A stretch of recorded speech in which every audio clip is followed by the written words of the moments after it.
И вече записвам. Здравейте, аз съм Нина Райчева и съм неизлечимо болна.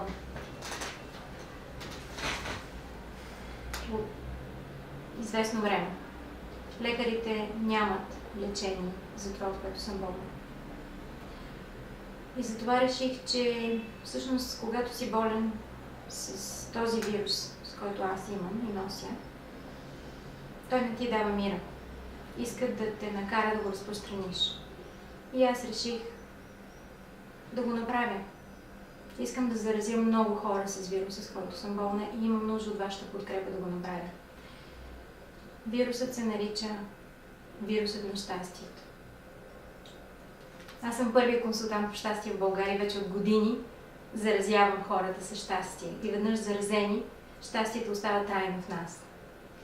Съвсем скоро бях избрана сред мнозина световни лидери, които имат влияние и работят с други хора, да отида на много специално обучение, което ще ми помогне да придобия нови средства, за това да разпространявам още по-успешно вируса на щастието, да заразявам още по-трайно хората с него. И за целта имам нужда от подкрепа.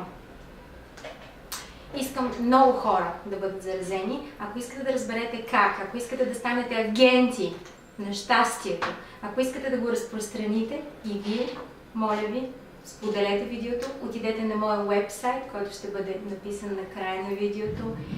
Ще организираме много благотворителни партии, на които просто да се заразим неизлечимо, защото когато си заразен по този начин, когато сбъдваш една мечта, когато помогнеш на една мечта да се сбъдне, това задължително прави сбъдването на твоите мечти възможно. Така както Слънцето споделя светлината си без да избира на кого да я дава и не мисли дали ще му бъде върната, така и аз ви моля, нека да предадем напред щастието. Предайте нататък, споделете видеото, вижте как може да ме подкрепите в това да сбъдна мечтата си и да отида на обучението, което е много важно, за да мога да се върна, да заразя и вас още по-неизлечимо и да ви помогна на вас да сбъднете мечтите си, защото само човек, който е сбъднал мечта, знае как се става това нещо и аз искам да го направя за вас. Благодаря.